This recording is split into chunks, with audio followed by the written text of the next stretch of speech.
എല്ലാവർക്കും എൻ്റെ ചാനലിലേക്ക് സ്വാഗതം. ഇന്ന് ഞാൻ ഉണ്ടാക്കുന്ന ഈ കറി വെജിറ്റേറിയൻസിന് വേണ്ടിയിട്ടുള്ളൊരു കറിയാണിത്. ചപ്പാത്തിയുടെ കൂടെയും പൊറോട്ടയുടെ കൂടെയും കഴിക്കാൻ പറ്റിയ നല്ലൊരു കറിയാണിത്. വെജിറ്റബിൾ എഗ് കറിയാണ് ഉണ്ടാക്കുന്നത്. ഇതും വെജിറ്റബിൾ മുട്ടക്കറി.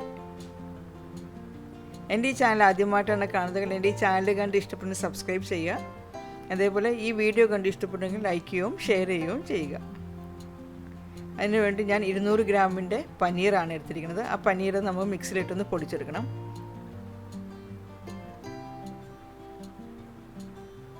പിന്നീട് ഒരു 200 അല്ലെങ്കിൽ 250 ഗ്രാമിൻ്റെ അളവിലുള്ള പൊട്ടറ്റോ പുഴുങ്ങി വെച്ചിട്ടുണ്ട്. ആ പൊട്ടറ്റോ നല്ലതുപോലെ ഉടച്ചെടുക്കണം.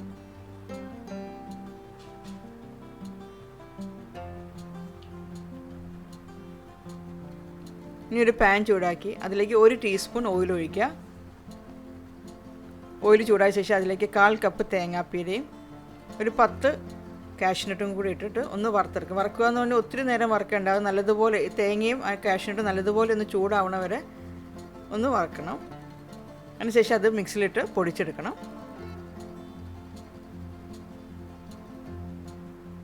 അപ്പോൾ അത് മിക്സിയിലിട്ട് പൊടിച്ചു. അതിന് കുറച്ച് ചൂടുവെള്ളം കൂടി ഒഴിച്ചിട്ട് നല്ലതുപോലെ അരച്ച് പേസ്റ്റ് ആക്കി എടുക്കണം. അപ്പോൾ അത് അരച്ച് പേസ്റ്റ് ആക്കിയിട്ടുണ്ട്. അതിലേക്ക് ഞാൻ ഒരു വലിയ ടൊമാറ്റോ, പഴുത്ത ടൊമാറ്റോ ആണ്, അത് ചേർത്ത് അതും കൂടി ഇട്ട് അരച്ച് പേസ്റ്റ് ആക്കി വെച്ചിട്ടുണ്ട്. പിന്നീട് അരയ്ക്കാൻ വേണ്ടിയിട്ട് ഒരു 5 അല്ലി വെളുത്തുള്ളി, ഒരു കഷ്ണം ഇഞ്ചി, 2 പച്ചമുളക്, ഇത് അരച്ച് എടുക്കണം. ആ പൊടിച്ചു വെച്ച പനീരിൽ നിന്ന് 1 കപ്പ് പനീർ എടുത്തിട്ട് വേറൊരു പ്ലേറ്റിലേക്ക് മാറ്റി വയ്ക്കണം.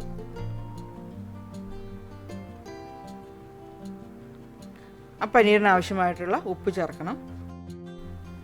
പിന്നീട് കുറച്ച് മഞ്ഞൾപ്പൊടി, ഇതെല്ലാം കൂടെ നല്ലതുപോലെ കൂട്ടിക്കുഴയ്ക്കണം.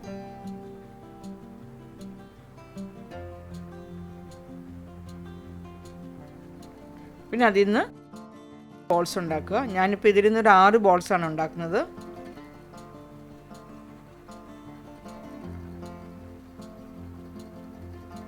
നല്ലതുപോലെ ഉരുട്ടിയെടുക്കണം. ഇത് നമ്മൾ മുട്ടക്കറിയല്ലേ ഉണ്ടാക്കുന്നത്, അപ്പോൾ മുട്ടയുടെ ഉണ്ണിയാണത്. അപ്പം അങ്ങനെ 6 ഉണ്ണി ഉണ്ടാക്കിയിട്ടുണ്ട്. അത് നമുക്ക് മാറ്റി വയ്ക്കാം. ഈ ബാക്കിയുള്ള പനീറിലേക്ക് നമ്മൾ പൊടിച്ചു വെച്ച പൊട്ടറ്റോ ചേർക്കണം. പിന്നെ അതിനാവശ്യമായിട്ടുള്ള ഉപ്പ്, പിന്നെ ഇത് അരച്ചു വെച്ച ഇഞ്ചി വെളുത്തുള്ളി പച്ചമുളക് പേസ്റ്റാണ്, അത് 1 ടീസ്പൂൺ. പിന്നീട് മൈദ അല്ലെങ്കിൽ അരിപ്പൊടി 1 ടേബിൾ സ്പൂണോ അല്ലെങ്കിൽ 2 ടേബിൾ സ്പൂണോ ചേർക്കാം. അത് നമ്മൾ കുഴച്ച് നോക്കുമ്പോൾ നമുക്ക് കയ്യിൽ ഒട്ടിപ്പിടിക്കുന്നുണ്ടെങ്കിൽ അതിനനുസരിച്ച് കുറച്ചും കൂടെ കൂട്ടി എടുക്കാവുന്നതാണ്. വെള്ളമായി ഒട്ടും ഉണ്ടാവാൻ പാടില്ല. പൊട്ടറ്റോ ചേർക്കുമ്പോൾ വെള്ളമായി അധികം ഇല്ലാത്ത രീതിയിൽ നമ്മളത് കുഴച്ചെടുക്കണം. ഇനി ഇതിൽ നിന്നും 6 ബോൾസ് എടുക്കും. അപ്പോൾ നമ്മൾ ഉണ്ണി 6 എടുത്തിരിക്കുന്നത്. ഇത് നമ്മുടെ മുട്ടയുടെ വെള്ളയുടെ ഭാഗമാണ്. അപ്പോൾ അതിനുണ്ട് 6 ബോൾസ് ഉണ്ടാക്കിയെടുക്കണം.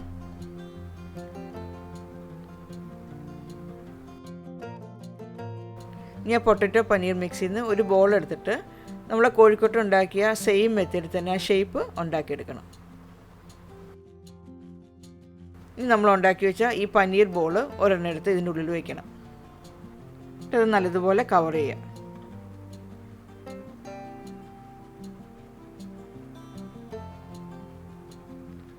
ആ മുട്ടയുടെ ഷേപ്പ് കിട്ടുന്ന രീതിയിൽ നമുക്കത് റോൾ ചെയ്തെടുക്കാം. അപ്പോൾ നിങ്ങളത് ബോൾസ് ആക്കുന്നതിന് മുമ്പായിട്ട് ഉപ്പും അതേപോലെ എരിവൊക്കെ വേണമെങ്കിൽ അനുസരിച്ച് ചേർക്കാവുന്ന കേട്ടോ പനീർ പൊട്ടറ്റോയുടെ മിക്സിനകത്ത്. അപ്പോൾ ഈ ഷേപ്പിൽ കിട്ടിയിട്ടുണ്ട്. ഇതേപോലെ തന്നെ ബാക്കിയുള്ളത് ഉണ്ടാക്കിയെടുക്കണം.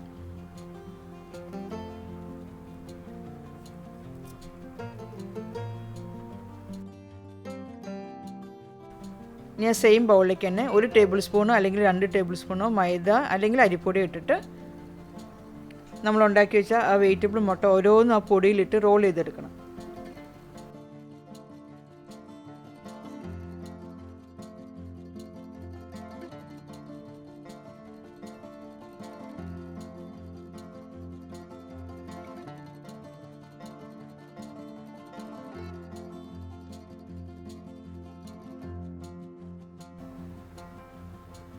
ഇനി ഒരു പാൻ ചൂടാക്കി അതിലേക്ക് കുറച്ച് ഓയിൽ ഒഴിക്കണം.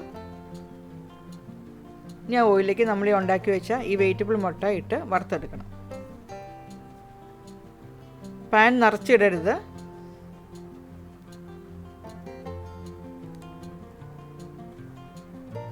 അതിട്ട ശേഷം ഉടനെ തന്നെ നമ്മൾ പോയി ഇളക്കരുത്. 2-3 മിനിറ്റ് കഴിഞ്ഞിട്ടേ അനക്കാവുള്ളൂ.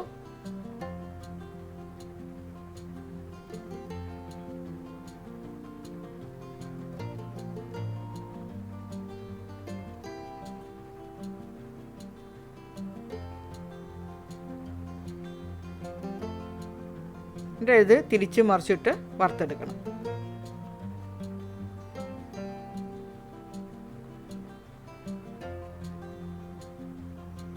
ഇൻ കേസ് ഇത് പൊട്ടിപ്പോവുകയാണെങ്കിൽ എണ്ണയിലേക്ക് ഇടുമ്പോൾ തന്നെ പെട്ടെന്ന് അങ്ങ് പൊട്ടിപ്പോവുകയാണെങ്കിൽ നിങ്ങൾ ആ എണ്ണയിൽ നിന്ന് അപ്പോൾ തന്നെ അതെടുത്ത് ഒരു പ്ലേറ്റിലേക്ക് വെച്ചിട്ട് മൈക്രോവേവിലേക്ക് ഒന്ന് വയ്ക്കുക. മൈക്രോവേവിൽ വെച്ചിട്ട് 1 മിനിറ്റ്, അല്ലെങ്കിൽ മൈക്രോവേവ് ഉണ്ടെങ്കിൽ 1 മിനിറ്റ് ഒരു 2 മിനിറ്റ് ഒന്ന് മൈക്രോവേവിൽ വെച്ചൊന്ന് ചൂടാക്കിയ ശേഷം അതൊന്ന് തണുക്കും. ആ തണുത്ത് കഴിഞ്ഞിട്ട് നമുക്ക് രണ്ടാമതും ആ പുറത്തുള്ള ഇതാണ് പൊട്ടണത്. അപ്പോൾ അത് രണ്ടാമതും നമ്മളൊന്ന് ഷേപ്പ് ചെയ്തെടുത്താൽ മതി. ഷേപ്പ് ചെയ്തിട്ട് പിന്നീട് ഇത് എണ്ണയിലേക്ക് ഇട്ടിട്ട് വറുത്തെടുത്താൽ മതി. അപ്പോൾ പിന്നെ അത് ഒട്ടും പൊട്ടില്ല. അപ്പോൾ ഇത് നല്ല ഗോൾഡൻ കളറായിട്ടുണ്ട്. ഞാനിനി അത് എണ്ണയിൽ നിന്ന് കോരിയെടുക്കുകയാണ്. പിന്നീടുള്ള 2 എണ്ണം ഇതേപോലെ തന്നെ വറുത്തെടുക്കാം.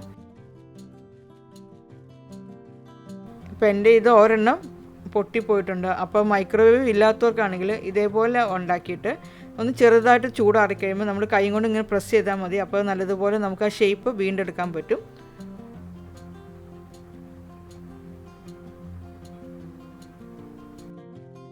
ഇനി അത് ഓരോന്നും ഒരു ടിഷ്യൂ പേപ്പർ വെച്ചിട്ട് നല്ലതുപോലെ തുടച്ച് അതിൻ്റെ എണ്ണയൊന്ന് കളയണം.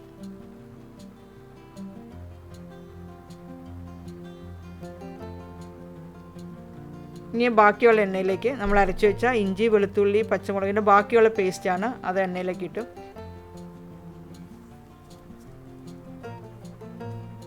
നിങ്ങൾ വറുക്കുമ്പോൾ ഒത്തിരി എണ്ണയിലിട്ട് വറുക്കണമെങ്കിൽ കുറച്ച് എണ്ണ മാറ്റി വെച്ചിട്ട് നമ്മളെ മസാലയ്ക്കുള്ള എണ്ണ മാത്രം മതി.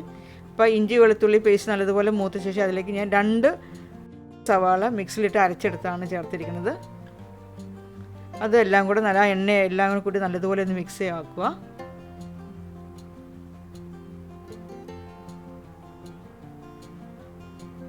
അതിനുശേഷം അത് കവർ ചെയ്ത് വെച്ചിട്ട് തീ കുറച്ച് വെച്ച് കവർ ചെയ്ത് വെക്കണം. 1 മിനിറ്റോ 2 മിനിറ്റോ അങ്ങനെ തന്നെ വെക്കണം. അതിനുശേഷം അടപ്പ് തുറന്നിട്ട് ഇളക്കി കൊടുക്കണം. ഒന്ന് ഇളക്കി കൊടുത്ത ശേഷം വീണ്ടും ഇതേപോലെ തന്നെ കവർ ചെയ്ത് വയ്ക്കുക. അപ്പോൾ അങ്ങനെ ഇടയ്ക്കിടയ്ക്ക് അടപ്പ് തുറന്നൊന്ന് ഇളക്കി കൊടുക്കുക. 2-3 പ്രാവശ്യം അങ്ങനെ ചെയ്യുമ്പോൾ തന്നെ സവാള ഒരുവിധം വഴന്ന് കിട്ടും. ഇപ്പോൾ സവാള ഒരുവിധം മൂത്തിട്ടുണ്ട്.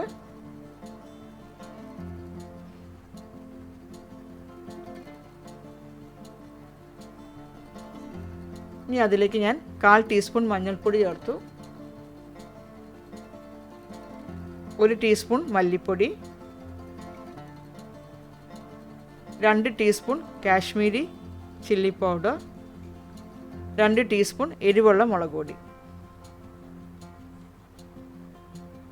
എന്നിട്ട് അത് നല്ലതുപോലെ മൂപ്പിച്ചെടുക്കണം.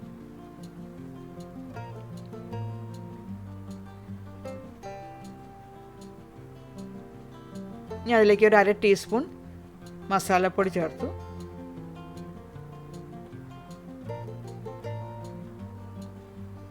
വീണ്ടും ഒന്നും കൂടെ മൂപ്പിച്ചെടുക്കുക.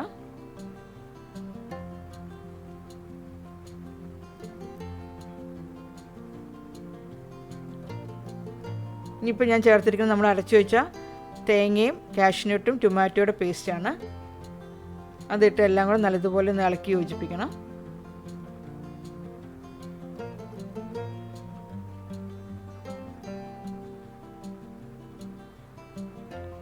ഇനി ആ മസാലയ്ക്ക് ആവശ്യമായിട്ടുള്ള ഉപ്പ് ചേർക്കണം.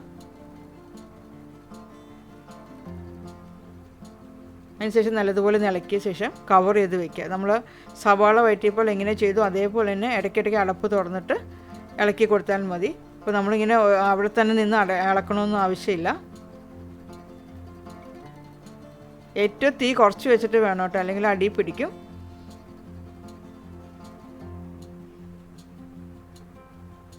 അപ്പോൾ അങ്ങനെ 2-3 പ്രാവശ്യം അടപ്പ് തുറന്ന് ഇളക്കി കൊടുത്തു. ഇപ്പോൾ അത് നല്ലതുപോലെ എണ്ണയൊക്കെ തെളിഞ്ഞിട്ടുണ്ട് മസാലയുടെ.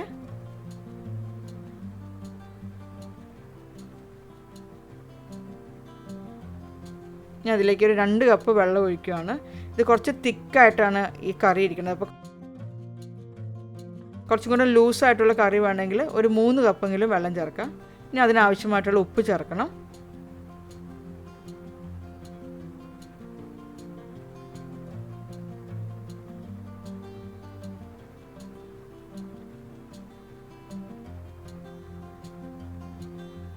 ഇനി അതിലേക്ക് നമുക്ക് വറുത്ത് വെച്ച ആ വെജിറ്റബിൾ മുട്ട ചേർക്കാം.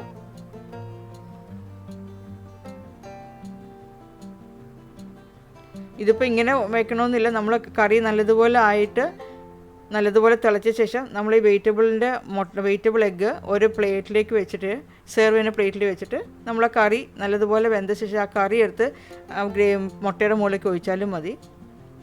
അല്ലെങ്കിൽ ഇത് നമ്മുടെ മുട്ട 2ആക്കി കട്ട് ചെയ്തിട്ടും കറിയിലേക്ക് ഇടാം. അതിപ്പോൾ ഓരോരുത്തരുടെ ഇഷ്ടം പോലെ എന്ത് വേണമെങ്കിലും ചെയ്യാവുന്നതാണ്. ഇനി അതിലേക്ക് ഞാൻ 2 ടീസ്പൂൺ കസൂരി മേത്തി ചേർക്കുന്നുണ്ട്.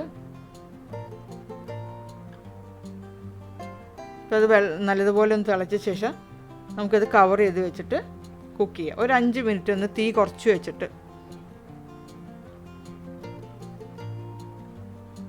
ഒരു 5 മിനിറ്റ് കഴിഞ്ഞു.